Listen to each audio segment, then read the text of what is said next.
In the United States, heavy rains continue to batter southern Texas, with the death toll steadily rising. Local authorities are now under fire for issuing late warnings and failing to respond adequately. 미국 남부 텍사스를 강타한 폭우로 인한 인명피해가 계속 늘어나고 있습니다. 행정당국의 늑장 경고와 안이한 대처에 비판이 쏟아지고 있습니다. Okay, this is a real tragedy, and there was a camp called Camp Mystic Yes. along the river. So there were a lot of young kids, girls at that camp. Yes. And they are uncounted for. Right. Yeah. Yes. So, did you speak to your sister? Yes, I actually called my sister this morning. Yeah. She lives in Dallas. Okay. So it is still in Texas. Texas, of course, is a big state. It sure is. It's, I believe, 7 times the size of South Korea, but relatively close. And she said, yes. So this area, it has summer camps, but it doesn't have cities around it, right? Yeah. But unfortunately, because it is summer, a lot of kids are at summer camp. Yeah. And one of the camps particularly hit was called Camp Mystic. It was a church camp, I believe I a see. Catholic church camp for young girls. Okay. And several are missing or have been confirmed dead.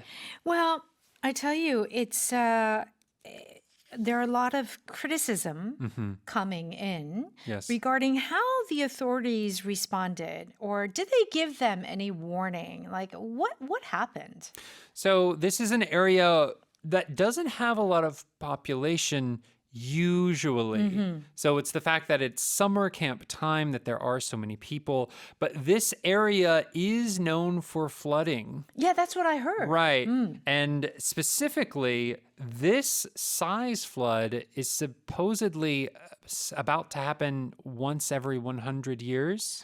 Okay. So every year there's a 1% chance of this happening. And it just 이렇게 큰 happened. 홍수는 뭐 1% 정도밖에 안 되는데 if it could happen at any time, yes, and does not seem to have been enough notice or warning Yeah. About what was going on, unfortunately. Right. There was no alarm. There's nothing. I think that when you're sleeping, how do you know? Yeah, right. Yeah. I mean, you hear the rain, but you're pretty much sleeping throughout the night. Right. And this area of Texas is very flat. 엄청 납작해요. I see. So if it starts to flood, the flood can go far. Right. If it's a mountain, Yes. you can escape to a mountain, to Right. a higher area. There's nowhere to escape. Right. But if the water has gotten that high, then it's just going to continue going and going and going. It's such a tragedy. Yeah. So we call these flash floods, and these authorities are under fire for these late warnings and failing to respond adequately. And like you said, it's probably because there aren't a lot of people there. There was no, or is that all? I mean, is there something else? Well, there will be an investigation, but I think it's several different factors coming together. But like you said, though, they are under fire. That's right.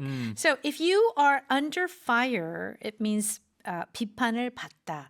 But I want to know in what specific context you use this. Because a lot of people or companies or whatever can be under fire. But in what specific context? So it is political criticism, and it's often whenever you haven't done your job, you have not fulfilled your responsibility. Yeah.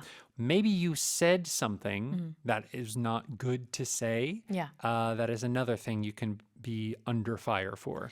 And I do feel like it has to do with maybe someone, authority, Yes. a company CEO. 맞아, 사장님, Right. CEO. But I don't imagine using this inside the house with your family. Right, yeah. This type of like the 비판 or 비난, Right. it's usually a larger or like more public sort of criticism that you're receiving. That's right. So any businesses, politicians, governments, yeah.